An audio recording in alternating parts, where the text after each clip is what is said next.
Good evening to one and all present here. Today we, the members of IEI Civil, BIT Mesra, in collaboration with GS Core and Festa Marketing, present to you an interactive webinar on balancing UPSC preparation with college academics. As we all know, building a rock-solid foundation for UPSC examination, it's not an easy job for college students, with constant assignments, deadlines, and exams. After all, it is one of the most sought after exams in the country, and it is also considered to be one of the most difficult exams. So this webinar, it is an amazing opportunity for students who are juggling between their college studies and UPSC preparation. It's a chance to know the insider tricks and tips for building a solid foundation and the mechanics of it. We would like to welcome our guest speaker for today, Mr. Amol Srivastav, an IES officer, presently posted in Mizoram as Assistant District Magistrate. Mr. Amol started his professional career as a big data scientist in 2014. After quitting his job, he started preparing for CSE, and in 2018, he cleared with an All India rank of 83 in his second attempt. That is just amazing. Alongside him, we also have Mr. Ajay Shah, an expert faculty in GS Core. Mr. Shah teaches ethics and integrity, polity, and current affairs. It is an extreme privilege to have both of you with us here, sir. The stage is all yours. Fine. Thank you, Muskan, and very good evening, everyone. For Mr. Amol Srivastava is mechanical engineer, but he went with political science as his optional subject. So 2 papers will be there for optional. Then we will have 1 paper for essay. And apart from this, there will be 2 papers. First will be on English and second will be on Indian language paper. Now, English and Indian language, that is probably all will attempt the paper of Hindi. So English and Hindi are again only qualifying in nature. Marks will not be taken in preparation of final merit list. So the people who will crack this mains examination, they will now go to the stage of interview, and final merit list will be prepared on the basis of marks of mains examination and marks of interview, and on the basis of that UPSC will decide who will become IAS, who will become IPS, etc. Okay, so if you see the trend of result in UPSC, then there are many people who qualify UPSC at very young age, right after the college. For example, this year, latest UPSC 2019, one of our students, Shikhar Chaudhary, he was in IIT Patna, and he cracked the UPSC just after the college, and he cracked 2 examinations at one go, that is civil services and Indian Forest Services. But again, we have many examples when people qualify UPSC in 6th attempt and also in 9th attempt. And so now that's all as far as introduction is concerned. Now I will request Shri Amol Srivastav, himself an IAS officer, to throw some light over how people can prepare for UPSC, what are some do's and don'ts for UPSC. And first of all, Amol, very good evening and thank you very much for your time for this guidance program. Yeah, thank you so much, sir, for having me here and for such a kind introduction from the college side. So let's start without wasting much of our time. So, sir, as you have rightly mentioned that this exam is such a competitive exam and this requires years of hard work and preparation. So, and I'm sure that people who are listening to us right now are from such a reputed college. So, I'm sure that they have the potential to clear this examination, just the right strategy and the right mindset that is needed. So I hope today with our seminar with Mr. Ajay Shah, is such a nice faculty, and I'm being there, we are able to help out the students to some extent. So this college time is a golden time, I would say, because in college you don't have any liabilities, you don't have any accountability that what you are doing. Aapse, yes, Parikshit, we will answer your question. Please be patient. So, Amol, excuse me. Yes, can we have this webinar in bilingual? Let's have in bilingual, Hindi and English. Fine, sir, absolutely fine. तो देखिए college जो है golden time होता है, क्योंकि अभी आपसे कोई पूछ नहीं रहा है कि आप क्या कर रहे हैं, आप क्या करने वाले हैं। सबको पता है कि आप कॉलेज में और इतने अच्छे कॉलेज में हैं, तो कोई आपसे और कोई एक्सपेक्टेशन रखता भी नहीं है इस समय। तो आप इस टाइम को बहुत अच्छे से यूज कर सकते हैं। You can use it in any you want. तो सबसे पहले तो आप डिसाइड करिए आपको किस फील्ड में जाना है, कुछ लोगों को अपने इंजीनियरिंग फील्ड में आगे जाना होता है, so they can pursue their engineering field, and कुछ लोगों को MBA करना होता है, तो they start preparing for CAT and such business examination. Then some people want to pursue masters abroad, तो उसके लिए वो GRE, GMAT और जो भी एग्जाम्स होते हैं वो उसकी तैयारी करते हैं. तो why should the civil services aspirants remain behind? हम लोगों को भी तैयारी करनी चाहिए अपने सेकेंड ईयर से ही, जब सब लोग तैयारी करने लगते हैं. और फिर एक और बहुत इंपॉर्टेंट चीज होती है जो कि स्पेशली जब जो अच्छे कॉलेजेस से जो लोग ग्रेजुएट करते हैं, who have all the opportunities to get placed in such nice companies and to clear IIM and go abroad.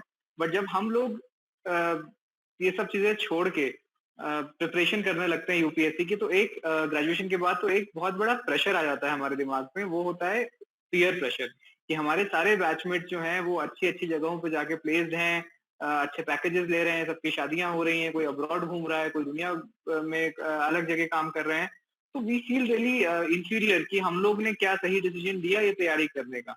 तो in order to avoid these things, it's better कि आप कॉलेज में ही प्रिपरेशन स्टार्ट करें, so that the next 2 to 3 or 4 years of your college you utilize them really well, and right after your college you clear this examination, or you appear for this examination, and your probability for clearing this exam, आपकी जो probability है exam को clear करने की, वो बढ़ जाएगी first attempt के हिसाब से.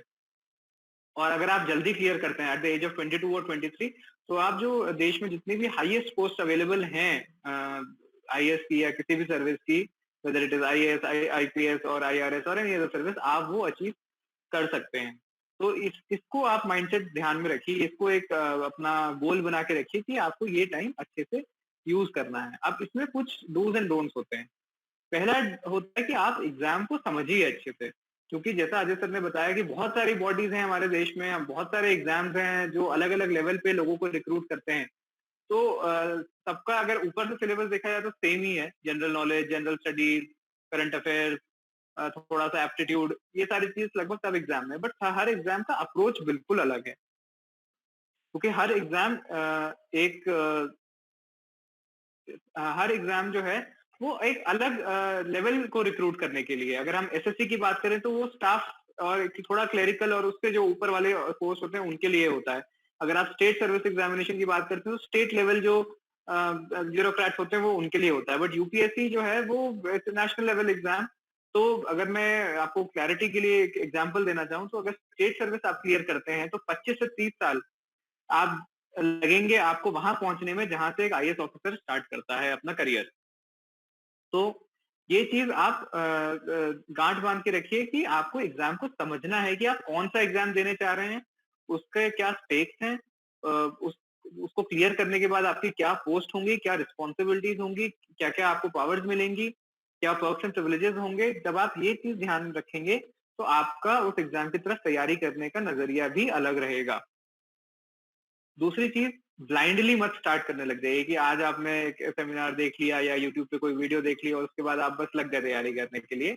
एक प्रॉपर प्लानिंग और स्ट्रैटेजी की जरूरत है. बिना प्लानिंग और स्ट्रैटेजी के ये एग्जाम में प्रिपेयर करना ही एक बहुत बड़ा ब्लंडर है, क्योंकि इतना कुछ होता है पढ़ने को.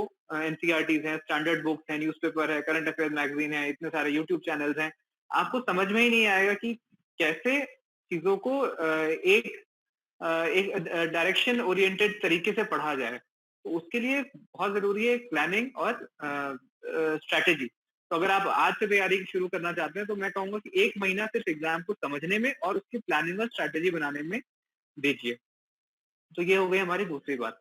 तीसरी बात ये है कि जब आप ये एग्जाम दे रहे हैं तो आपको सारे इस एग्जाम के स्टेजेस पता होने चाहिए, इस एग्जाम के सारे कंपोनेंट्स पता होने चाहिए. ऐसा नहीं है कि आज आपने कुछ पढ़ना शुरू कर दिया और उसके बाद आपको पता ही नहीं है कि ऑप्शनल में भी कुछ पढ़ना होता है, सीसेट कैसे तैयारी करनी होती है, आंसर राइटिंग कब शुरू करना है, टेस्ट सीरीज कब देना. ये सारी चीजें पहले से ध्यान में रखिए आप, क्योंकि बीच बीच में ऐसे से शुरू करेंगे तो आपको अपना टाइम मैनेज करना बहुत मुश्किल हो जाएगा. और चौथी और सबसे जरूरी चीज है एक डेडिकेटेड और कंसिस्टेंट वे में पढ़ाई करना. नंबर ऑफ आवर्स मैटर नहीं करते. कि ये मैं नहीं बोल सकता कि 150 घंटे में या 1500 घंटे में या 1.5 लाख घंटे में इस एग्जाम की तैयारी हो सकती है कि सिलेबस खत्म हो जाएगा. ऐसा कुछ नहीं होता है. आपको तो ये देखना पड़ेगा कि आप हर दिन थोड़ा थोड़ा एफर्ट दे रहे हैं over a long period of time. So I always say that it is that incremental effort done over a long period of time that leads to desired result. ऐसा नहीं है कि आपने 1 महीना अच्छे से पढ़ लिया फिर 2 महीने बिल्कुल पढ़ाई नहीं करी, या 2 महीने अच्छे से पढ़ लिया फिर अगला 1 महीना कुछ भी नहीं किया उस बारे में. तो ये बहुत ही crooked वे हो जाएगा तैयारी करने का. इसमें आप अपने साथ ही नाइंसाफी कर रहे हैं. अ, इससे रिजल्ट नहीं आने वाले हैं. तो थोड़ा सा टाइम बनाइए अपने जो भी शेड्यूल है आपका कॉलेज का, उसमें से थोड़ा टाइम निकालिए यूपीएससी प्रिपरेशन को, और पूरे 2 या 3 साल लगातार वो करते रहिए. थोड़ा थोड़ा टाइम देके 2 घंटा 3 घंटा, और ज्यादा भी एम्बिशियस शेड्यूल मत बना लीजिए कि दिन में 6-7 घंटा आप सिर्फ यूपीएससी की तैयारी में लगाएंगे तो आप अपने कॉलेज के कमिटमेंट्स छोड़ देंगे. उसमें वो दैट इज नॉट सस्टेनेबल. आप वो ज्यादा देर कर ही नहीं पाएंगे. एट मैक्स 1 महीना कर पाएंगे, 2 महीना कर पाएंगे, आप उससे ज्यादा नहीं कर पाएंगे. तो दिन में 2 या 3 या 4 घंटे जो आप के या वीकेंड के आप निकाल सकते हैं, उनके हिसाब से ही आप शेड्यूल बनाइए, बट कंसिस्टेंटली और डेडिकेटेडली उस पे काम करिए. तो सर ये हैं कुछ डूज एंड डोंट्स. अगर इनको ध्यान में रखा जाए तो I think preparation will be lot smoother. Fine. So let us take the question of Parikshit now. Samul, please elaborate on what are the factors that we should keep in our mind while selecting any optional subject. And in the market, there is a popular saying that some options are very good, some options are very bad. And UPSC purposefully targets some of the optional in some of the years. This is also one of the very cute rumors in the market. Apart from this, Amol, it is also, it has been seen that normally the engineers, they go for non-engineering subject. For example, you yourself is a very good example of this. So please elaborate this factor so that people can have a wise idea while choosing this option subject. Absolutely, sir. Most of the engineering students, they take humanities optional, but at the same time, some people they clear with engineering optionals also. I think, sir, आप ज़्यादा लोगों को जानते होंगे जिन्होंने ऐसे clear किया है. So आप you can share that strategy better. But talking about me, देखिए मैंने थोड़ा प्राइवेट सेक्टर में भी काम किया है, तो मेरा इंजीनियरिंग से टच थोड़ा छूट गया था 1-1.5 साल लगभग. तो मुझे बहुत डिफिकल्ट लगा वापस आके वही इंजीनियरिंग सब्जेक्ट्स को कंटिन्यू करना. प्लस एक प्रॉब्लम ये भी थी कि जो इंजीनियरिंग में हम 4 साल में पढ़ते हैं, सेमेस्टर वाइज एग्जाम्स देते हैं, उसका 3 महीने में पढ़ना और एक एग्जाम देना मुझे बहुत मुश्किल लगा. एंड उसका कोई जीएस में हेल्प भी नहीं मिल रहा था मेरे को. तो जो लोग अपने ग्रेजुएशन सब्जेक्ट को अपना ऑप्शन बनाना चाहते हैं, तो अभी वो राइट टाइम है. अगर आप कॉलेज से ही शुरू कर देंगे तो आई थिंक आपके पास अभी सोर्सेज हैं, बुक्स हैं, माइंडसेट है वो पढ़ने का, तो आप तैयारी खत्म भी कर सकते हैं. बट अगर आप ऑप्शनल अपना चेंज करना चाहते हैं, तो जैसे मैंने चेंज किया था, तो उसके कुछ तरीके होते हैं. तो पहले मैंने जीएस पढ़ना शुरू किया. मुझे पता नहीं था कि कौन सा ऑप्शन मुझे लेना है, तो मैंने जीएस पढ़ना शुरू किया. तो जीएस में कुछ ऑप्शनल सब्जेक्ट मुझे पसंद आए, ज्योग्राफी, सोशियोलॉजी, पॉलिटिकल साइंस. मैंने उनमें से डीपर रिसर्च किया कि इनके प्रीवियस ईयर ऑप्शन के क्या क्वेश्चन रहे, उनका सिलेबस कैसा है, कौन कौन से बुक्स पढ़नी पड़ती हैं, कैसे आंसर्स लिखने होते हैं, क्या क्या पढ़ना होता है. उसके बाद आई मेड अ चॉइस कि political science international relation will be my best choice to clear this examination. ये आपके लिए कोई भी चॉइस हो सकती है, बट ध्यान रखिए कि वो आपका जेन्युइन इंटरेस्ट होना चाहिए. There is nothing called as good option और बैड ऑप्शन. जिसमें आपका जेन्युइन इंटरेस्ट हो, आपको वही ऑप्शन सूट करेगा, क्योंकि वो ऑनर्स लेवल तक का पढ़ना पड़ता है. अगर आपको जेन्युइन इंटरेस्ट होगा ही नहीं और आपने किसी के कहने पे वो ऑप्शन ले लिया, तो आप ऑनर्स लेवल तक की पढ़ाई कैसे कर पाएंगे उस ऑप्शनल के लिए. तो प्लीज ध्यान रखिएगा कि जेन्युइन इंटरेस्ट हो आपको और आपने खुद से वो डिसीजन लिया हो. दूसरा, अगर आप ऑप्शन चेंज कर रहे हैं अपने ग्रेजुएशन सब्जेक्ट से, तो उस ऑनर्स लेवल तक पढ़ने के लिए थोड़ी प्रोफेशनल हेल्प की जरूरत होती है. Most of the people go for some coaching. तो अगर आप ऐसा है तो देखिएगा कि मार्केट में स्टडी मटेरियल अवेलेबल हो और अच्छे टीचर्स अवेलेबल हो वो सब्जेक्ट पढ़ाने के लिए. और ऑप्शन में ये ध्यान रखिएगा कि अगर आप ज्यादा इमोशनल मत हो जाइएगा अपने ऑप्शन को लेके. कई लोग फिलोसफी या हिस्ट्री या लिटरेचर लेके फिर एकदम पॉलिटिकल साइंटिस्ट बन जाते हैं या फिलोसफर्स बन जाते हैं, कविताएं लिखने लग जाते हैं. तो अच्छी बात है वो सब करना, बट आपको ध्यान रखिए कि वो ऑप्शनल सिर्फ आपका एग्जाम क्लियर करने के लिए है. तो I had a very transactional relationship with my option. I never call my self a political scientist. भले ही मैंने उस लेवल की पढ़ाई कर रखी हो और मैं एग्जाम दूं तो शायद मैं पोस्ट ग्रेजुएशन की डिग्री भी ले सकता हूँ उस ऑप्शन में, बट वो ट्रांजैक्शनल जितना रखेंगे उतना बेटर रहेगा. Final aim should be to clear the exam, to get that 250-300 marks to clear that examination, and then once you clear the exam, you have much bigger things to do in life when you become an officer. Fine. और यहाँ पर बस मैं कुछ points और यहाँ पर add करूंगा। अमोल ने बताया कि ऑप्शन लेने में सबसे बड़ा तो इंटरेस्ट बहुत बड़ा फैक्टर होता है, और यहाँ पर डिसीजन मेकिंग भी बहुत बड़ा फैक्टर होता है। मैं आपको एग्जांपल देता हूँ। फॉर एग्जांपल इस साल ऐसे 2 स्टूडेंट्स को मैं जानता हूँ, लाइक एक तो शिखर चौधरी है, rank 97, and one is Chirag Jain, rank 215। इन दोनों लोगों ने एक साथ में आईएएस भी निकाला है और इंडियन फॉरेस्ट सर्विसेज भी निकाला है। तो इन दोनों का जो ऑप्शन है वो मैथमेटिक्स है। तो मैथमेटिक्स चूज करने में इनका सबसे बड़ा फैक्टर ये था कि ये करियर बैकअप प्लान लेकर के चलना चाहते थे कि हम आईएफएस का एग्जाम भी निकाल दें और हम एक आईएएस के एग्जाम को भी एक हम टारगेट लेकर के चले। इसके अलावा कई सारे ऐसे लोग होते हैं जो कि एक अल्टरनेट करियर ढूंढते हैं। फॉर एग्जाम्पल मान लो कि शायद हम सिविल इंजीनियर से बात कर रहे हैं, तो कोई सिविल इंजीनियर यहाँ पर है, वो यूपीएससी के साथ साथ स्टेट के जो इंजीनियरिंग एग्जाम थे उसको भी टारगेट करना चाहता है, या फिर आईएएस इंडियन इंजीनियरिंग सर्विस उसको भी टारगेट करना चाहता है, या फिर उसके मन में ये भी बात है कि अगर इन केस मैं यूपीएससी क्वालिफाई नहीं कर पाया तो मुझे कंस्ट्रक्शन के बिजनेस में जाना है, तो मुझे सिविल इंजीनियरिंग का जो नॉलेज है वो कैसा होना चाहिए, बहुत मेरा वास्ट होना चाहिए। तो इन फैक्टर्स को लेकर कई सारे लोग क्या करते हैं कि वो मतलब कि सिविल सर्विसेज के बाद क्या होगा in case I do not qualify, backup plan, इनको लेकर के चलते हैं।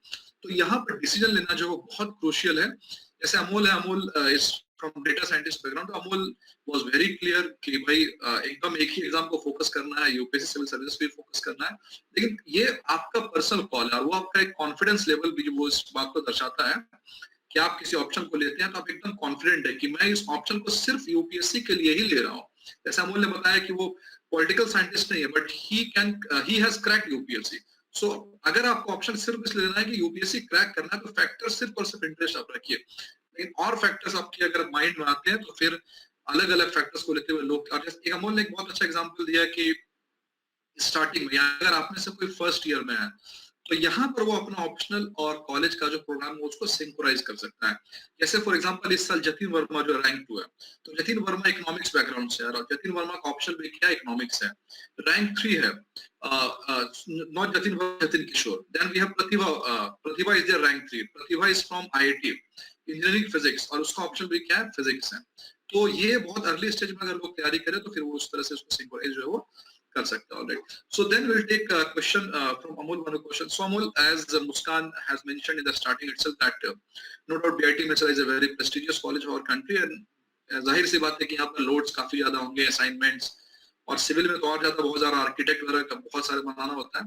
तो इतने लोड के साथ में अगर किसी ने डिसाइड किया कि मैं कॉलेज भी मैनेज करूँ और यूपीएससी भी तैयारी करूँ, तो क्या छोटी छोटी चीजें हैं जो करके लोग यूपीएससी की तैयारी भी स्टार्ट कर सकते हैं?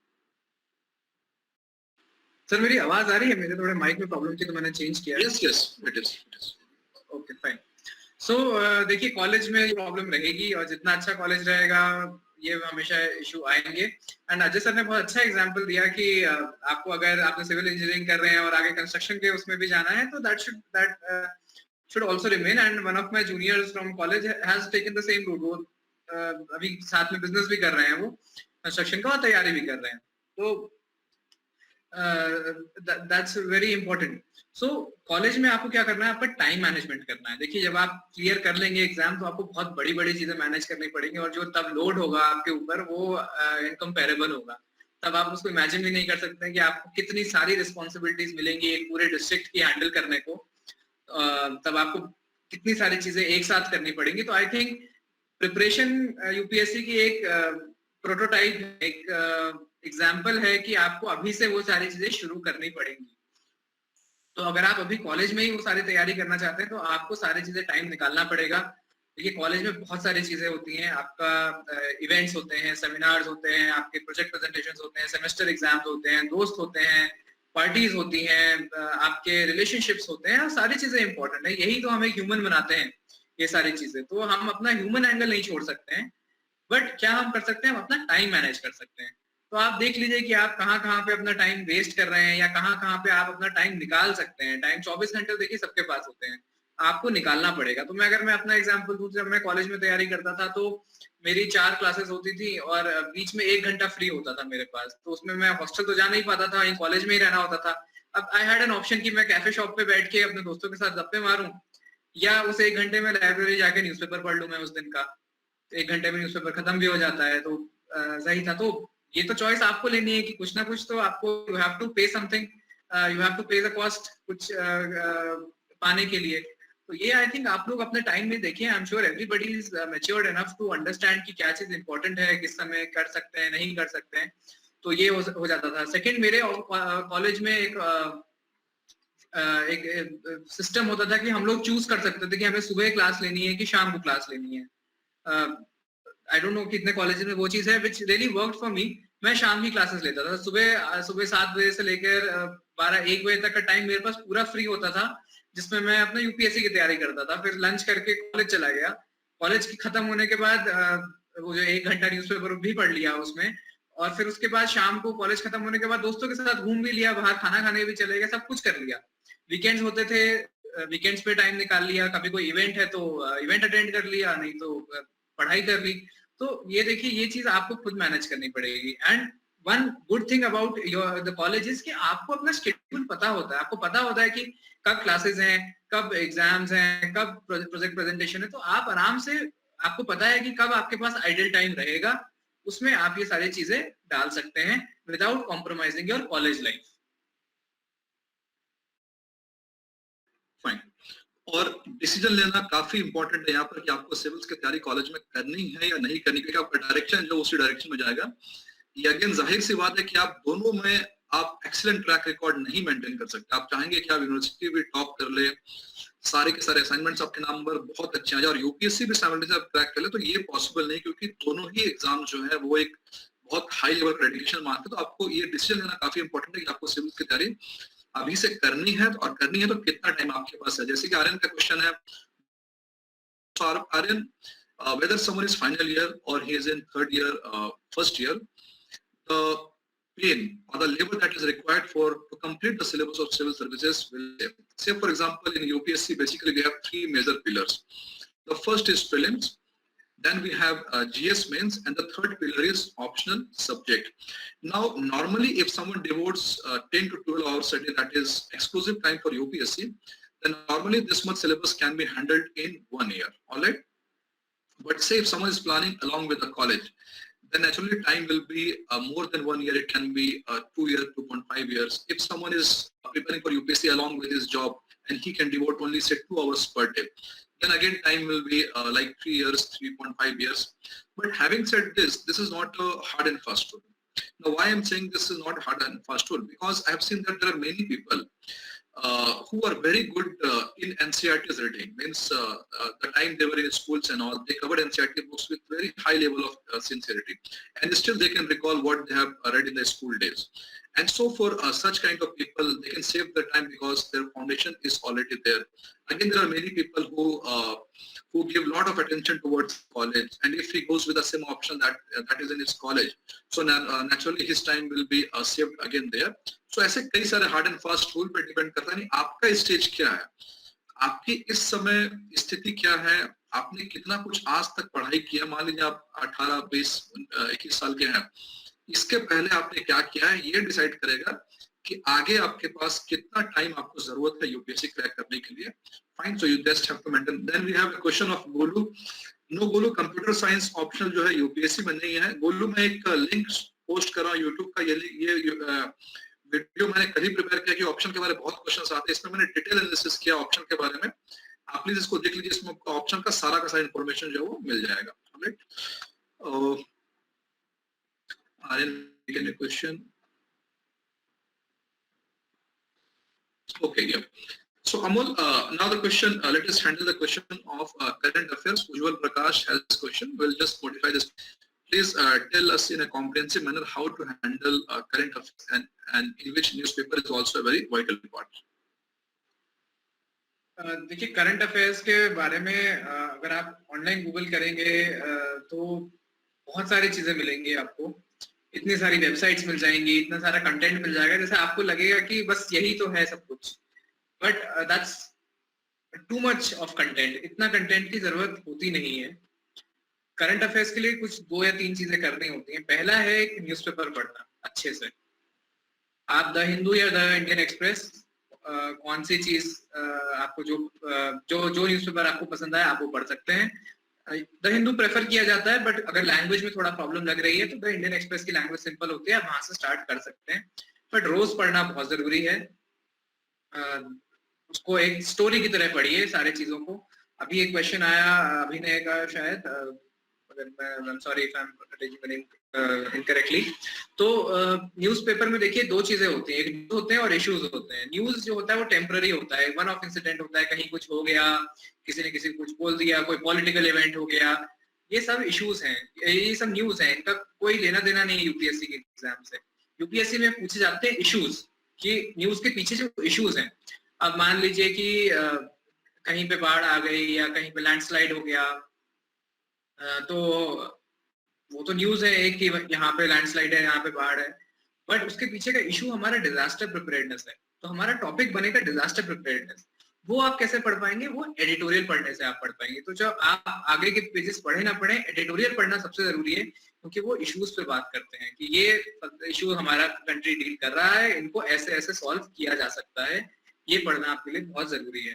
टाइम जब आप पढ़ेंगे तो आपको चीजें समझ में आ जाएंगी। सेकेंडली, एक करंट अफेयर मैगजीन पढ़ना बहुत जरूरी है। करंट अफेयर मैगजीन से मेरा मतलब फ्रंटलाइन या इंडिया टुडे नहीं है। जो कोचिंग इंस्टीट्यूट्स मैगजीन्स निकालते हैं, लगभग सारे रेप्यूटेड कोचिंग इंस्टीट्यूट अच्छी मैगजीन निकालते हैं, कंटेंट सबका लगभग सेम ही होता है। आपको जो पसंद आए आप वो पढ़ सकते हैं। आई थिंक जीएस स्कोर भी एक वीकली मैगजीन निकालता है, एंड हर जगह ये फ्री ऑफ कॉस्ट अवेलेबल है, तो इसमें कोई ऐसी प्रॉब्लम भी नहीं है। आप डाउनलोड कर सकते हैं, प्रिंट कर सकते हैं, कोई इसमें प्रॉब्लम नहीं है। उसको फॉलो करिए, that is a supplement to your newspaper. आप महीने भर जो भी न्यूज़पेपर पढ़ते हैं, उसके बाद महीने के एंड में मैगजीन आ जाती है, जिसमें वो सारी न्यूज के अलग अलग सोर्सेज से कंपाइल करके एक नोट फॉर्म में दिया होता है। तो आपके करंट अफेयर्स के नोट्स वहीं से बन गए। तो इसका मतलब है आपको न्यूज़पेपर से नोट्स बनाने की जरूरत नहीं है। न्यूज़पेपर के नोट्स में बहुत टाइम लगता है, प्लीज उसके न्यूज़पेपर के नोट्स मत बनाइए। बट अभी आप क्योंकि प्रिपरेशन शुरू कर रहे हैं, तो शायद आपको चीजों को समझने में थोड़ा टाइम लगे, आपको मुश्किल हो इश्यूज को समझने, तो आप क्या कर सकते हैं कि बहुत सारे यूट्यूब चैनल्स में न्यूज़पेपर एनालिसिस वीडियो होता है। तो न्यूज़पेपर एनालिसिस वीडियो में आप क्या कर सकते हैं कि आप उसको देखिए, समझिए कि न्यूज़पेपर को कैसे पढ़ना है, किस आर्टिकल को कैसे पढ़ना है, कि इस आर्टिकल में क्या इंपॉर्टेंट था, क्या इंपॉर्टेंट नहीं था, उसमें क्या चीज प्रीलिम्स के लिए इंपॉर्टेंट है, क्या चीज मेंस के लिए इंपॉर्टेंट है। आप वो चीज समझिए और इसको 1 महीना या 2 महीने तक ही कंटिन्यू करिए, और फिर खुद सीख लीजिए कि ये कैसे फिल्टर आउट करना है। एंड उसके बाद जब आप न्यूज़पेपर पढ़ेंगे तो खुद से ही पढ़िए, इतना ज्यादा इन सब वीडियोस पे डिपेंडेंट मत होइए, नहीं तो ये आपको आगे जाके प्रॉब्लम करेगा। बस ये सब चीजें अगर आप कर लेते हैं, दैट्स वेल एंड गुड। हर दिन ऐसा कोई चीज पढ़ने की जरूरत नहीं है। आपको कोई चीज में डाउट है, मान लीजिए कि जैसे अगर अभी बात हो रही है, एक नए वैक्सीन की बात हो रही है, उसके बारे में शायद आपको ना पता हो, न्यूज़पेपर में भी इतना अच्छा ना आ रहा हो, तो शायद किसी कोचिंग इंस्टीट्यूट ने एक अच्छी सी वीडियो बना रखी हो उसके बारे में, तो आप उस चीज को फॉलो कर सकते हैं। सिर्फ वही वीडियो देखिएगा, कोई और वीडियो जो किसी शायद फार्मा कंपनी ने बना रखी हो, बहुत टेक्निकल हो जाएगी यूपीएससी के लिए, उसको मत देखिएगा। सिर्फ यूपीएससी ओरिएंटेड जो वेबसाइट्स हैं उनको फॉलो करिए, और वो भी सिलेक्टिवली, जो आपको चीज पसंद हो। इसके अलावा करंट अफेयर्स के लिए कुछ करने की जरूरत नहीं है। Fine. I will just add something to Amol's answer. See, current affairs in UPSC is extremely important, but we cannot split current affairs from the static portion. And static portion is not only the foundation, but it is the major portion of any material, any stuff. So, for example, Ujjwal is saying that I am not able to get maximum from the newspaper. So, see, Ujjwal, I will just give an example. Say, for example, recently election was conducted in West Bengal, and after the election, some people from BJP, they all started demanding that president rule should be imposed in West Bengal. Now, when president rule how president rule can be imposed in West Bengal, then there are two articles for this. That is Article 356 and Article 365. Now, the thing is that Election Commission of India, again, that is from Article 324. And again, if Supreme Court of India has to interfere here, then there will be Article 32, Article 137. A lot of articles will be there. So the thing is that when you will read these kind of things in the newspaper, you cannot comprehend it unless you know the nitty-gritty of articles of Indian Constitution.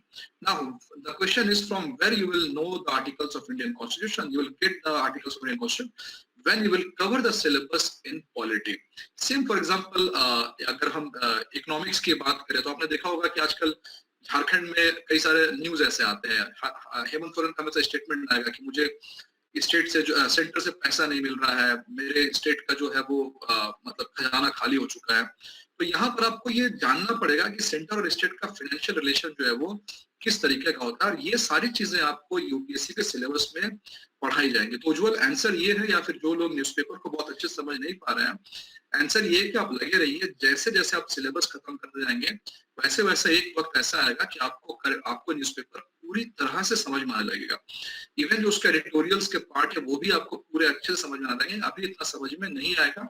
और जैसा अमोल ने बताया कि newspaper पढ़ना काफी जरूरी है, तो हिंदू वो हम उसको फर्स्ट बेस्ट में मानते हैं, इंडियन एक्सप्रेस को सेकंड बेस्ट में मानते हैं। आपको झारखंड में है तो झारखंड में भी हिंदू आता है, एक दिन लेट मिलता है, कोलकाता वाला एडिशन मिलता है, तो अभी आपको हिंदू इतना समझ में नहीं आएगा, लेकिन जस्ट 1-1.5 घंटे आप हिंदू को डेली दीजिए, जितना समझ में आ रहा है, जितनी चीजें आप समझ पा रहे हैं एटलीस्ट उतनी चीजें आप समझिए और पेशेंस रखिए, धीरे धीरे आपको जो है वो सब कुछ समझ में आने वाला है। Fine, then the question of prairie, right? So Amol, I think you would be better to answer this question. How one can prepare for campus placement and UPSC simultaneously? I guess by having a command over current affairs and the paper, but please answer this question.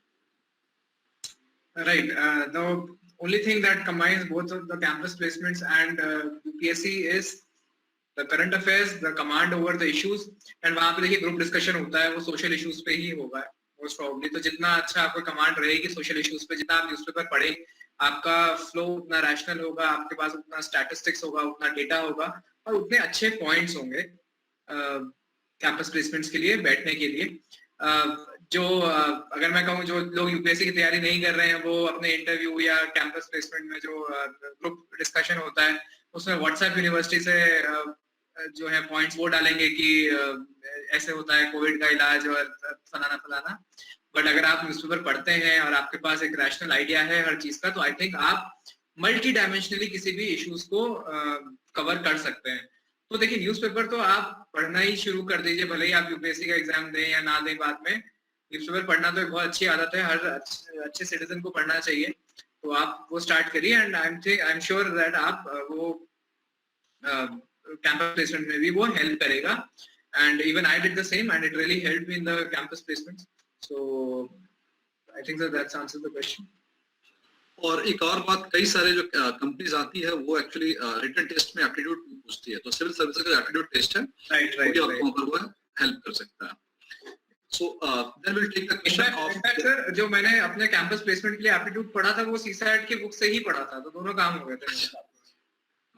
Same है, वो syllabus में कोई अंतर ही नहीं। Anyway, so Amol, please now we'll come to notes making. So Amol, the syllabus of UPSC is very massive, and it is believed that notes making is again one of the most important tools to have a proper grasp over the syllabus.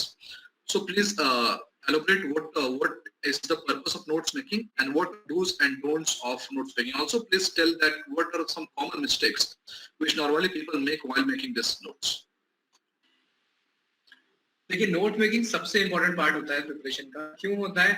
इतनी सारी चीजें पढ़नी होती हैं, इतने सारे sources होते हैं, हमने अभी डिस्कस किया, तो उनको कंपाइल करके एक जगह तो लाना पड़ेगा। नहीं तो जब आप रिवाइज करेंगे तो कैसे आप दोबारा वो सारी चीजें पढ़ेंगे? आप पुराना पेपर या तो पुरानी यूट्यूब वीडियो या क्लास के नोट्स, कैसे आप सब चीजों को कंपाइल करेंगे? तो नोट्स का सबसे बड़ा पर्पस होता है कि आपके जितने भी सोर्सेज होते हैं उनको कंपाइल करके एक जगह लेके आता है।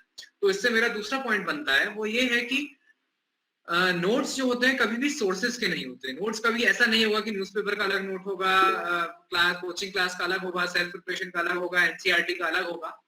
नोट हमेशा टॉपिक का होता है कि मान लीजिए अगर आप आज इंडिया स्पेस प्रोग्राम की आप बात कर रहे हैं तो हो सकता है आपने बहुत अलग अलग जगह वो चीजें पढ़ी हो, बट उसका नोट एक ही रहेगा जिसमें आप अपडेट करते रहेंगे अपने बाकी इनपुट्स जो भी आपको अलग अलग जगह से मिलते हैं।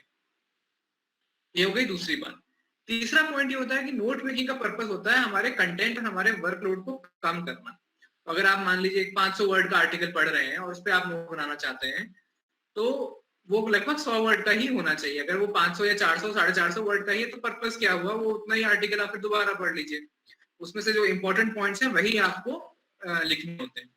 चौथी चीज, जब आप कोई बुक पढ़ रहे हैं, एनसीईआरटी पढ़ रहे हैं या कोई और स्टैंडर्ड बुक पढ़ रहे हैं, तो जो भी कुछ लिखा होता है उसको मत नोट्स में कॉपी कर लीजिए। फिर फायदा क्या हुआ नोट्स बनाने का?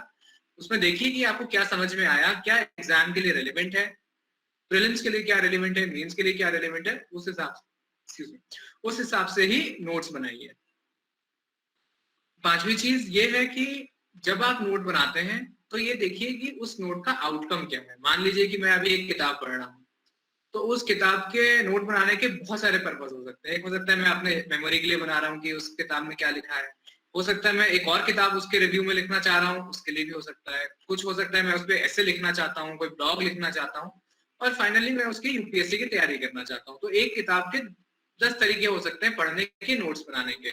तो आपको ये देखना है कि उस किताब से जो नोट्स बनेंगे या उस सोर्स से जो नोट्स बनेंगे, that should be as close as, जितना हो सके वो आपके फाइनल आउटकम से मिलना चाहिए। तो मान लीजिए अगर आप उस चीज सोर्स से आप प्रीलिम्स का नोट्स बना रहे हैं, तो देखिए कि प्रीलिम्स में किस तरीके के क्वेश्चन पूछे जाते हैं, क्या पॉइंट्स इंपॉर्टेंट हैं, वो आप उसमें से लिख लीजिए।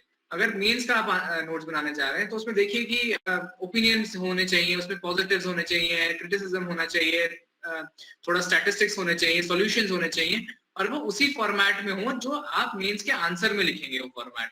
तो उससे क्या फायदा होगा, एक तो आपकी आंसर राइटिंग इंप्रूव अपने आप ही हो जाएगी क्योंकि आप आंसर फॉर्मेट में ही नोट्स बना रहे हैं। दूसरा, आपका बहुत हैंडी हो जाएगा आंसर लिखना। मान लीजिए उसी पे क्वेश्चन आ गया, तो आप सीधे वही का वही अपने आंसर्स में कॉपी कर सकते हैं। तो जितना क्लोज होगा वो आपके फाइनल आउटकम से, उतना आपको फायदेमंद रहेगा। अगर आप ये चीजें फॉलो करते हैं तो आई थिंक आपकी नोट मेकिंग काफी स्मूथ हो जाएगी। और अननेसेसरी पाइल अप मत करिए अपने नोट्स को, सिर्फ वही नोट्स बनाइए जो आप रिवाइज कर सकते हैं। अगर आपको लगता है कि आप ये चीज रिवाइज नहीं कर सकते या इसका एग्जाम से कोई रिलेशन नहीं है, तो उसके नोट्स मत बनाइए, आप अपने साथ ही गलत कर रहे हैं। Fine, thank you. एक जस्ट मैं एग्जांपल देना चाहूंगा नोट्स मेकिंग। फॉर एग्जांपल मान लीजिए आप प्रियम्बल का चैप्टर पढ़ते हैं और हम कोई भी बुक फॉलो करते हैं, मान लीजिए हम Laxmikanth, that is the most popular book, और वहां पर प्रियम्बल दे रखा है, और प्रियम्बल के बाद में प्रियम्बल का एलोबरेशन है कि इस प्रियम्बल में सोशलिज्म का क्या मतलब है, सेकुलरिज्म का क्या मतलब है, रिपब्लिक का क्या मतलब है। अब यहाँ पर अगर आप नोट्स बना रहे हैं तो प्रियम्बल को एकदम कॉपी करना आपके नोट्स में ये एडवाइजेबल नहीं है, इतना रेप्लिका नहीं करना है आपको। लेकिन प्रियम्बल के नीचे में मान लीजिए सेकुलरिज्म वर्ड है और सेकुलरिज्म वर्ड का एलोबरेशन है, तो वहां पर आप नोट कर सकते हैं सेकुलरिज्म लिख करके आर्टिकल 25। वहां पर आप नोट कर सकते हैं कि ये फंडामेंटल राइट्स में है, डायरेक्टिव प्रिंसिपल्स में है, या सुप्रीम कोर्ट के कुछ इंपॉर्टेंट वहां पर अगर आपको जजमेंट दिखते हैं तो वो आप सिंपल नोट कर सकते हैं।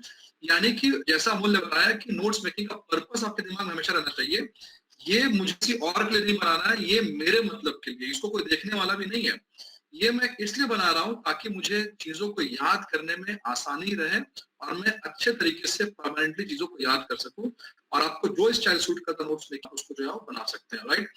अमन, न्यूज़पेपर का नोट्स मेकिंग जो बनाना है वो एकदम रिकमेंडेड नहीं है, क्योंकि अगर हम न्यूज़पेपर का नोट्स बनाएंगे तो ऑलमोस्ट 5-6 घंटे तक नोट्स ही बनाते रहेंगे।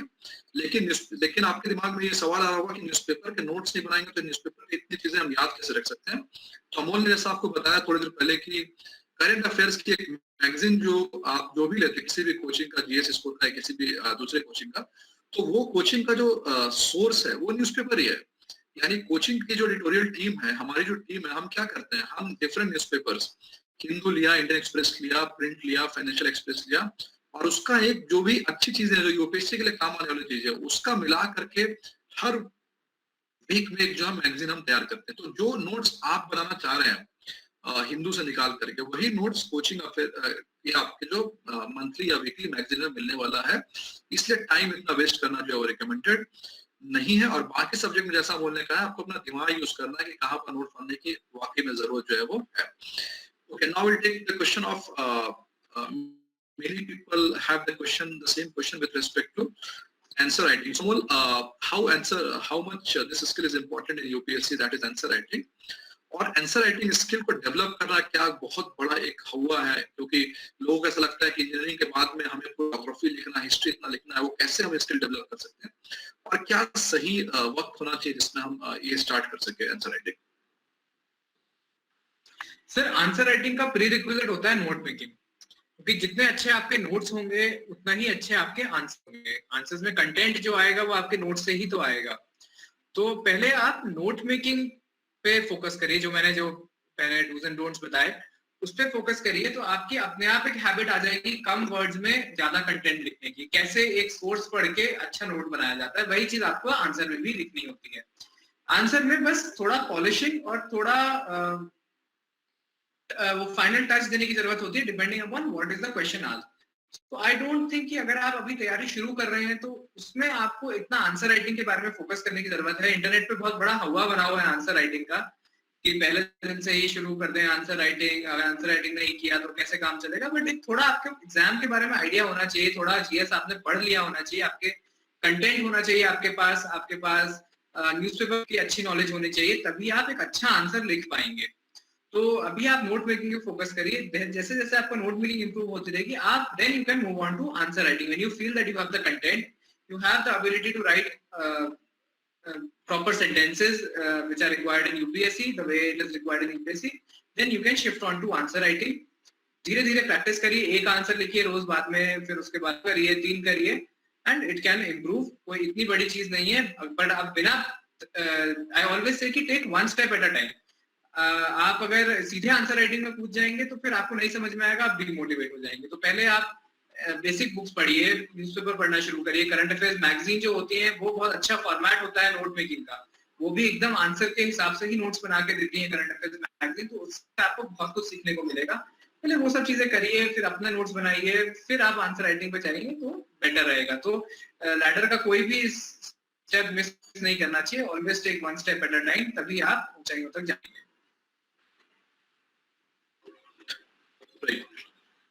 और आंसर राइटिंग में एक और चीज, 2-3 चीज मैं बस मैं ऐड करना चाहूंगा। सी when we say the art of answer writing, what is the meaning of a good answer? So a good answer has 2 components. The first component is content of that answer, that is substance of that answer, and second is articulation, that is called presentation. So पहली जो part जो वो है आपका content जो है substance, वो बहुत अच्छा होना चाहिए। फॉर एग्जांपल अगर मैंने आपको ये क्वेश्चन कर दिया कि critically analyse preamble of Indian constitution, so इस क्वेश्चन को आप तब तक नहीं कर सकते जब आपको प्रीएम्बल पूरी अच्छी तरीके से नहीं मालूम हो। और इस क्वेश्चन को करने के लिए आपको सबसे पहले तो सब्सटेंस चाहिए, प्रीएम्बल है क्या, उसमें क्या क्या क्रिटिसिज्म है, लोगों एक्सपर्ट्स का क्या ओपिनियन है, और उसके बाद ही आप चीजों को क्या कर पाएंगे, प्रेजेंट कर पाएंगे। तो ये बात सबसे पहले, जैसे अमूल ने कहा कि पहले सिलेबस को अच्छे से खत्म कीजिए, उसके बाद आंसर राइटिंग में जंप कीजिए। इसके बाद आंसर राइटिंग में आपने जो सुना होगा इंग्लिश लैंग्वेज है, so again in UPSC no requirement to write the answer like Shakespeare style की राइटिंग यहाँ पर रिक्वायरमेंट नहीं है। आपके आंसर्स में टेक्निकल वर्ड्स भरे होने चाहिए, और टेक्निकल वर्ड्स आपके पास कहाँ से आएंगे, वो आएंगे आप जितना ज्यादा पढ़े। फॉर एग्जांपल अगर आप एथिक्स का एग्जांपल लेते हैं तो डजंट मैटर आपका मीडियम क्या है, आप अगर इंग्लिश मीडियम से भी है या आप हिंदी मीडियम से है, टेक्निकल वर्ड्स आप दोनों को बराबर ही डिफिकल्ट लगेगा। लाइक मैं कहूँ अगर डिओन्टोलॉजी का क्या मतलब होता है, कैटेगोरिकल इंपेरेटिव का क्या मतलब होता है, तो ये टेक्निकल वर्ड्स है, ये वर्ड्स आपको यहाँ पर सीखने हैं, जो कि आप सिलेबस कवरेज के टाइम सीखेंगे, और उन्हीं को आप जाकर के आंसर में लिखना फिर जो चालू करेंगे। तो क्रक्स यही है कि सिलेबस का जो कंप्लीशन है उस पर आपका फोकस जो है वो पहला होना चाहिए। Art of answer writing is not a very big issue. Okay then Uday, I think you are not here. We have already taken this question. What are the factors that we should keep in mind while taking the optional subject? What Priyam? Okay. So Amol, tell me your personal experience. क्या तरीका सही है syllabus cover करने का? ऐसा तरीका है कि मैं आज सुबह 2 घंटे पॉलिटी पढूं, फिर ज्योग्राफी उठा लो, फिर हिस्ट्री उठा लो, या फिर इस पूरे महीने पॉलिटी खत्म करो, उसके बाद फिर हिस्ट्री खत्म करो? सही तरीका क्या, आपका एक्सपीरियंस क्या कहता है इस पे? सर आई थिंक ये टाइम पे बहुत डिपेंड करेगा कि हमारे पास कितना टाइम है। तो मान लीजिए अगर पूरा दिन है, आप छुट्टी चल रही है और पूरा दिन है, तो आई थिंक 2 सब्जेक्ट्स एक दिन में along with newspaper and current affair magazine is most doable. But अगर आपके कॉलेज क्लासेस भी चल रही हैं और आप सिर्फ 3 या 4 घंटे ही निकाल पा रहे हैं, तो एक subject along with newspaper and magazine. Newspaper and magazine are most important, वो चलती रहेंगी चाहे कुछ हो या ना हो, आपको न्यूज़पेपर और मैगजीन तो पढ़ना ही पढ़ना है। अगर टाइम कम है तो एक ही सब्जेक्ट पूरा 1 महीने में खत्म कर सकते हैं, टाइम ज्यादा है तो 2 सब्जेक्ट पढ़ सकते हैं। दैट्स एब्सोल्युटली डिपेंडेंट ऑन कि आपके पास उस चीज को लेके कितना टाइम है। अब रही बात सिलेबस की, तो देखिए सिलेबस को सबसे पहले आप माइक्रो टॉपिक्स में डिवाइड करिए। कई बार बहुत जो सिलेबस होता है बहुत वेग दिया होता है, जैसे issues related to Indian agriculture. अब एग्रीकल्चर को रिलेटेड तो बहुत सारे इश्यूज हैं, हमारे लैंड रिफॉर्म से लेकर हमारे स्मार्ट एग्रीकल्चर जो अब आने वाला है, बैकवर्ड लिंकेजेस मतलब सीड और सॉइल और से लेकर जो आगे की मार्केटिंग, कोल्ड स्टोरेज, वो सब बहुत सारे इश्यूज हैं हमारे एग्रीकल्चर से रिलेटेड। तो पहले इन सब चीजों का एक टॉपिक बना लीजिए कि एक टॉपिक से आपको कितने सब टॉपिक्स निकलते हैं, क्या क्या आपको पढ़ना है। और फिर एक चेकलिस्ट की तरह उसको एक एक करके पढ़ते रहिए। अब वो जितना टाइम लगता है, जितना टाइम होगा आपके पास, वो आप कर सकते हैं। बट उसमें ये फायदा रहेगा कि जैसे आपकी चेकलिस्ट टिक होती रहेगी, आपको कॉन्फिडेंस आता रहेगा कि हाँ, आपकी पढ़ाई ट्रैक पे चल रही है।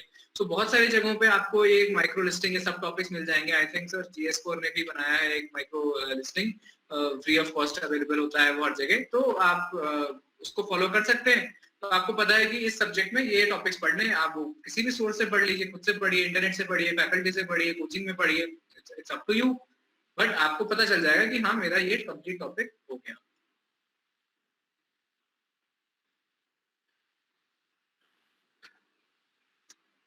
So Priya, we have taken your question. अभिनव, ये क्वेश्चन हम कर चुके हैं। अच्छा, what to read the newspaper? Abhinav, ये प्रॉब्लम ऐसा है कि न्यूज़पेपर से क्या पढ़ना है क्या नहीं पढ़ना है, ये अभी आपको अभी स्टार्टिंग में, यानी कि स्टार्टिंग में अगर थोड़ा समझना है तो अपने सिलेबस को पूरी अच्छी तरह से वो स्कैन कर लीजिए। सिलेबस को स्कैन करने के बाद में आपको रफली एक आइडिया लग जाएगा कि क्या जरूरी है न्यूज़पेपर पढ़ने के लिए।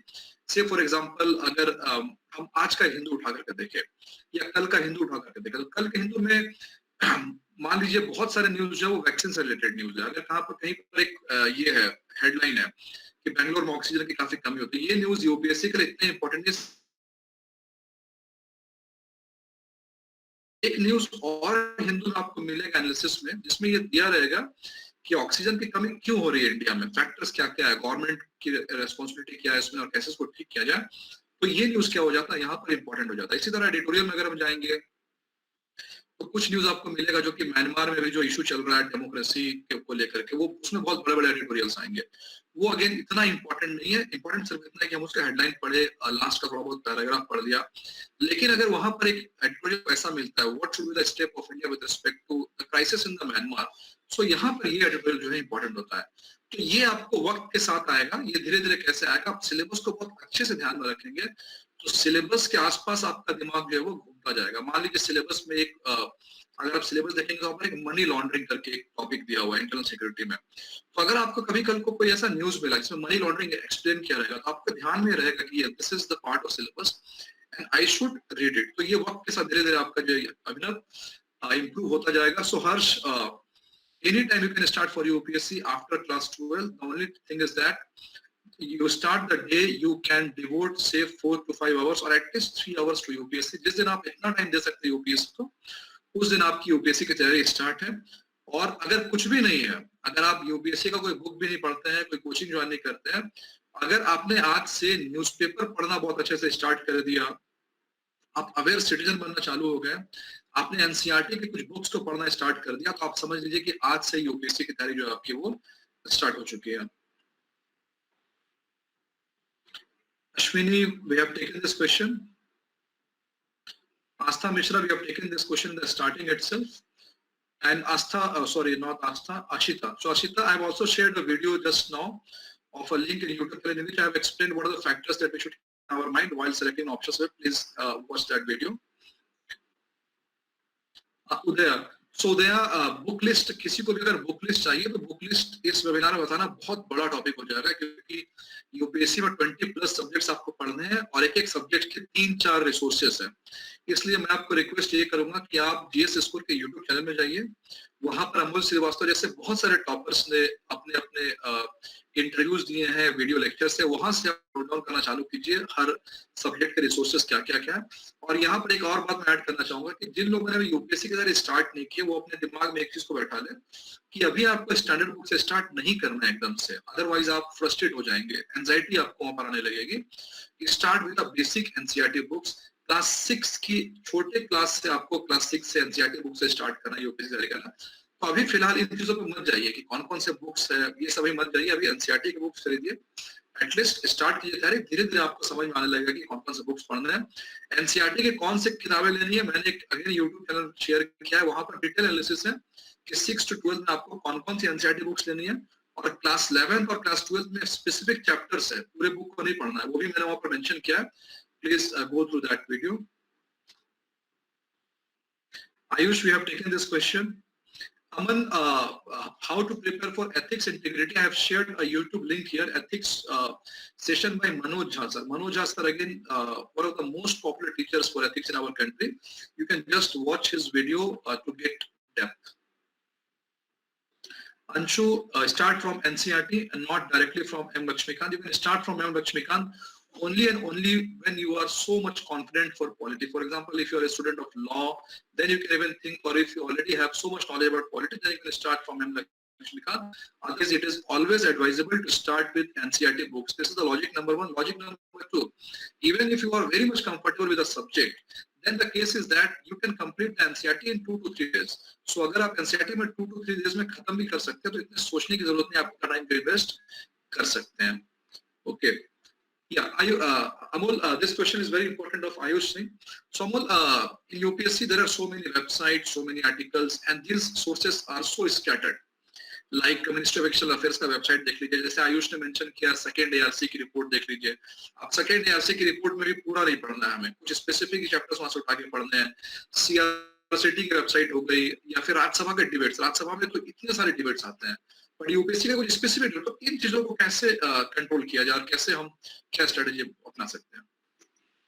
सर आई थिंक ये इसका थोड़ा पार्ट मैंने कवर किया था आंसर राइटिंग करंट अफेयर्स के टाइम पे. बहुत कंटेंट है अवेलेबल, और आप इंटरनेट पे देखेंगे तो हर कोई बोलेगा सेकंड ARC पढ़ना है, राज्यसभा टीवी डिबेट्स पढ़ने हैं. बट आप देखिए, आप सब लोग इतने समझदार हैं कि आप जस्ट सेकंड, आप पहले ये देखिए कि वो आउटकम क्या है, आप उससे क्या अचीव करना चाहते हैं. जैसे अगर राज्यसभा टीवी की डिबेट्स हैं, तो I don't think Rajya Sabha TV debates give anything new for prelims and mains. आप राज्यसभा टीवी की डिबेट से प्रीलिम्स और मेंस में कुछ नहीं कर पाएंगे, क्योंकि बहुत ही छोटे टॉपिक को लेके एक ही पर्टिकुलर चीज के बारे में बात करते हैं, जैसा हमें मेंस में आंसर लिखना ही नहीं होता है. प्रीलिम्स में ऑब्जेक्टिव टाइप क्वेश्चन पूछे जाते हैं, उसका राज्यसभा टीवी से कोई लेना देना नहीं है. राज्यसभा टीवी की डिबेट्स काम आती है इंटरव्यू स्टेज पे, जब आपको सीखना होता है कि ब्यूरोक्रेट्स कैसे बात करते हैं. अगर कोई क्वेश्चन पूछा जाए पॉलिसी इश्यूज के बारे में, तो कैसे उसको एक अच्छे शब्दों में उस चीज को कैसे एक्सप्रेस किया जाता है, वो चीज सीखनी होती है. सेकंड ARC की अगर हम बात करें तो रिपोर्ट बहुत इंपॉर्टेंट है, गुड गवर्नेंस, उसमें बहुत सारी चीजें दी हुई हैं, बट वो इतने बल्कि बुक्स हैं कि आपको समझ में ही नहीं आएगा. तो जब आप गवर्नेंस कहीं से पढ़ रहे हैं और आपको लगता है कि वहां पे एक गवर्नमेंट की तरफ से क्या इसमें इनपुट है हमारे गवर्नेंस चैप्टर में, तो आप सेकंड ARC रिपोर्ट को एक उसकी जिस्ट ले सकते हैं या उसकी एक समरी कहीं से पढ़ सकते हैं, जिसमें आपको समझ में आ जाएगा कि गवर्नमेंट का क्या इसमें ओपिनियन है. तो बिना आउटकम जाने हुए, बिना उसका पर्पस जाने हुए आपको यूपीएससी में कोई तैयारी नहीं करनी है. अगर आपको किसी चीज के बारे में नहीं पता है कि इससे क्या आउटकम अचीव होने वाला है, तो आप उस चीज को करिए ही मत. That will be my suggestion. तभी मैंने पहले करंट अफेयर्स में भी कहा था कि जब आपको जो चीज चाहिए हो, वही चीज आप अपने प्रिपरेशन में लेके आइए. कंटेंट बहुत है मार्केट में, कंटेंट बहुत है इंटरनेट पे, आप खो जाएंगे उस कंटेंट में. तो be very selective by what you need. तो इसलिए आपकी प्लानिंग और स्ट्रैटेजी बहुत अच्छी होना बहुत इंपॉर्टेंट है. अगर वो अच्छी रहेगी, तभी आपको समझ में आएगा कि क्या चीज आपके लिए रेलेवेंट है, क्या चीज रेलेवेंट नहीं है. फाइन. एक बस बात मैं यहाँ पर ऐड करना चाहूंगा, अनमोल ने बहुत ही मतलब एक सही बात कही है. पहले इंटरनेट नहीं था इंडिया में हमारे, या फिर बहुत कम स्केल में था, मीडिया इतने हाउसेस पॉपुलर नहीं थे, तो उस समय काफी लिमिटेड चीजें हुआ करती थी. इवन लोग जो है बैठ करके रेडियो में ऑल इंडिया रेडियो सुनते थे, वहां से न्यूज को लिया करते थे. डीडी न्यूज में एकमात्र न्यूज आया करता था. लेकिन अभी इंटरनेट आने से बहुत न्यूज आ गया, और इसका एक बहुत बड़ा नुकसान भी हुआ है. We can say misinformation, और other I can say disinformation जो है वो बहुत ज्यादा आने लगा है. और यहाँ पर आपके लिए सेलेक्ट करना बहुत डिफिकल्ट हो गया है कि आप कौन से वेबसाइट को फॉलो करें, कौन सा यूट्यूब चैनल फॉलो करें. आपको बस मैं एक सजेशन देना चाहूंगा. अभी मैंने, जैसे अमोल श्रीवास्तव है, GS स्कोर के स्टूडेंट रहे हैं, मैंने ऐसे कई स्टूडेंट्स से इंटरेक्ट किया जो एक्चुअली हमारे कोचिंग में आते हैं, पढ़ते हैं, क्वालिफाई करते हैं. एक चीज मैंने ऑब्जर्व किया है एज ए टीचर कि जो बच्चे यूपीएससी क्वालिफाई करते हैं, उनका एक सेम, सबके अंदर एक सेम क्वालिटी है. उनके रिसोर्सेज लिमिटेड होते हैं, और वो उन्हीं रिसोर्सेज को बार बार पढ़ाई करते हैं. यानी कि करंट अफेयर्स की एक ही कोचिंग के मैगजीन को फॉलो करेंगे, 12 महीने की 12 मैगजीन, बट उस 12 मैगजीन्स को वो इतने अच्छे से रिवाइज करेंगे, इतने अच्छे से उसको मेमोराइज करेंगे कि उसमें से कोई भी क्वेश्चन आएगा तो वो उनका मिस होने वाला नहीं है. और यही चीज मैंने सेम चीज देखा है कि जो बच्चे कई बार प्रीलिम्स में अटकते रहते हैं, प्रीलिम्स क्वालिफाई नहीं कर पाते हैं, वो रिसोर्सेज में घूमते रह जाते हैं. आज वो किसी और यूट्यूब चैनल के पास जाएंगे, फिर कोई और बुक खरीदेंगे, क्योंकि उनको ऐसा लगता है कि कुछ छूट ना जाए. और ये डिलेमा में क्या होता है कि वो बहुत सारी बुक्स खरीद लेते हैं और किसी एक बुक पर उनका कमांड जो है वो नहीं हो पाता है।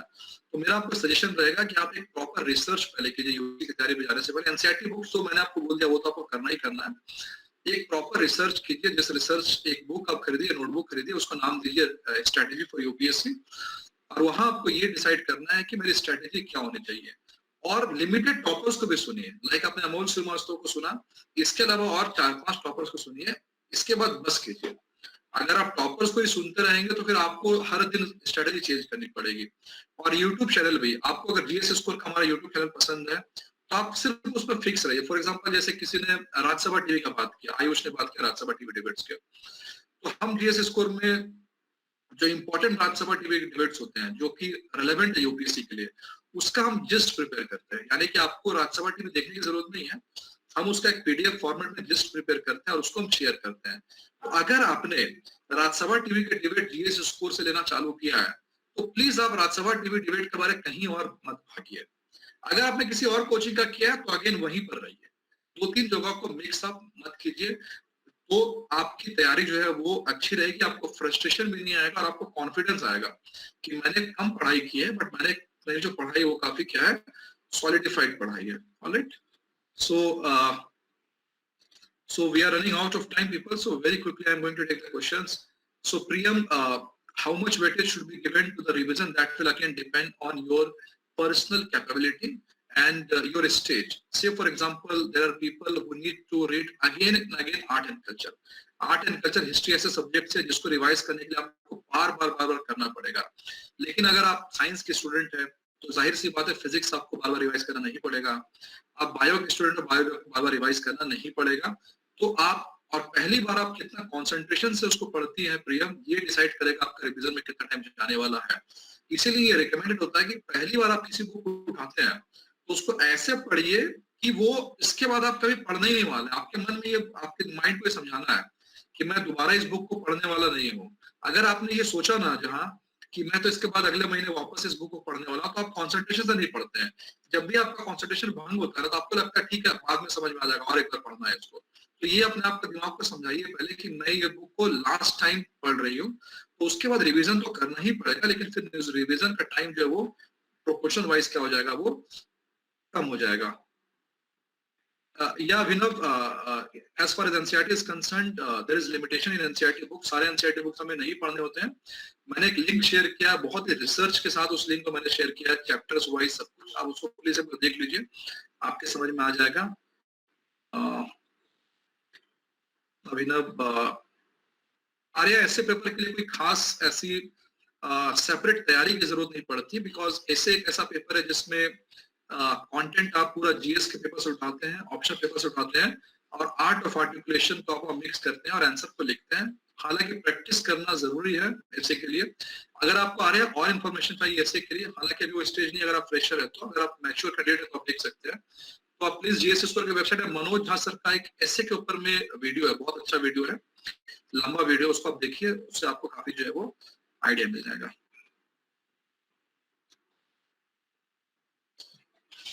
Okay, so people, we have taken almost all the questions from our speaker Amol Srivastava. The last question will be from Amol Srivastava. Amol, please share your personal experience with respect to interview and any tips that the student should do now to develop their persona to target this interview stage, and anything if you missed in this webinar.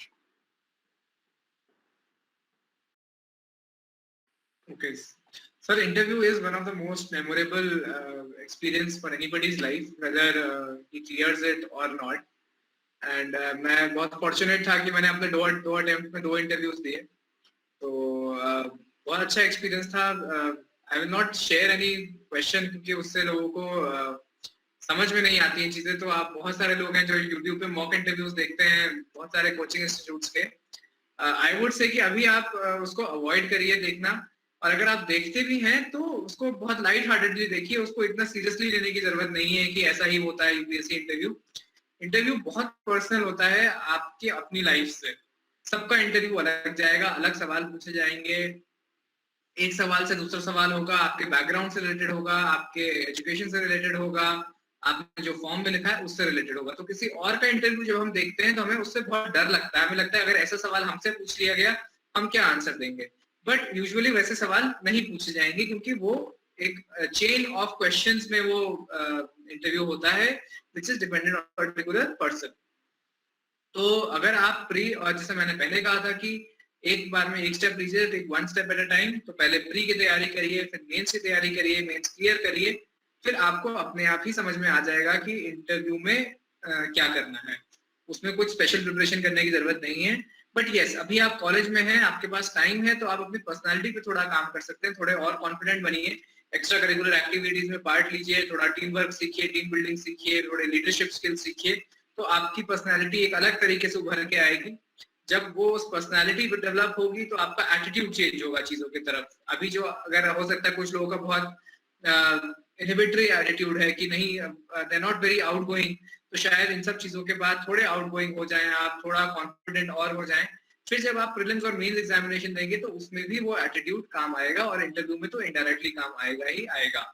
But ये चीज का ध्यान रखिए कि कोई आपसे आपके certificate नहीं मांगता है वहां पे। तो कॉलेज में जो हम लोगों की टेंडेंसी होती है कि सर्टिफिकेट इकट्ठा कर लेते हैं, अपने दोस्तों से जो लोग इवेंट ऑर्गेनाइज करा रहे होते हैं उनसे मांग लेते हैं कि यार एक सर्टिफिकेट दे दो। सर्टिफिकेट आगे लाइफ में आपसे कोई नहीं मांगने वाला। इवन आपके कैंपस प्लेसमेंट्स में भी कोई सर्टिफिकेट नहीं देखेगा आपके। मायने क्या रखती है चीज कि आपने जिन जो भी इवेंट्स कराए या जो भी इवेंट्स में पार्ट लिया, चाहे ब्लड डोनेशन हो, कैंप हो, चाहे कोई सोशल कैंप हो, चाहे एनएसएस हो, चाहे रोटरैक्ट क्लब हो, कुछ भी हो, अगर आपने I think there is some issue with okay, अगर आपने उससे कुछ सीखा है और उसको अपनी जिंदगी में उतारा है, तभी वो चीज आगे आपसे काम आएगी। यही चीज इंटरव्यू में काम आएगी, बाकी आपको और कुछ करने की जरूरत नहीं है। और एक चीज जो शायद रह गई है हमारे इंटरव्यू में, वो है मोटिवेशन कैसे लाया जाए, जो कि हर सेमिनार में पूछा जाता है। तो मोटिवेशन के लिए देखिए, आपको बहुत जरूरी है कि याद रखना कि आपने तैयारी शुरू क्यों की। अगर वो याद रहेगा तो आई थिंक आपके जो तरीका है पढ़ाई करने का वो अलग हो जाएगा। दूसरा, आप टॉपर्स के वीडियोस देखते रहिए, लवासना के वीडियोस देखते रहिए, आपको बहुत मजा आएगा, बहुत कुछ सीखने को मिलेगा, बहुत मोटिवेशन रहेगा। तो आप ये देखिए कि लाइफ कैसी होती है क्लियर करने के बाद। उसको देख के तो बहुत अच्छा मोटिवेशन आता है। मैं भी I used to watch these videos a lot, and I'm lucky that I am talking to such students right now and in such a reputed college, so I feel lucky to be here. So with this I would like to conclude, and I would like to thank VIT Mesra for having me here, and also I would like to thank Ajay sir for speaking. It's such a nice time speaking to him, and thank you so much, and my best wishes to all of you in your career. Fine. And Ayush, for science and tech, current affairs is extremely important, क्योंकि science and tech में current affairs से question आते हैं, लेकिन basics आपको उसका जानना पड़ेगा। मान लीजिए नैनो टेक्नोलॉजी से क्वेश्चन आया, आर्टिफिशियल इंटेलिजेंस से क्वेश्चन आया, वो करंट अफेयर्स से क्वेश्चन आएंगे, लेकिन उसका बेसिक्स आपको जो जानना पड़ेगा। So people now please you can subscribe to the YouTube channel of GS Score. There you will find interviews and video speeches of so many toppers. और मैंने एक लिंक शेयर किया यहाँ पर यूट्यूब का, उसमें मेरे और अमोल श्रीवास्तव जी का एक इंटरव्यू है, जिससे आपको और कुछ चीजें मिल सकती है। मैं अपना नंबर भी शेयर करूँ। Basically I am from Ranchi only, Ranchi Lalpur में मेरा ऑफिस है। सो अगर आपको कभी भी जरूरत हो रांची में अगर आप तो मुझसे मिल भी सकते हैं। अगर सिविल सर्विसेज के रिलेटेड कोई भी इंफॉर्मेशन चाहिए हो या फिर आपको गाइडेंस चाहिए हो तो fine. So thank you very much, and Amol, thank you very much for your time. So moderator from college, I think Muskan, we will now point.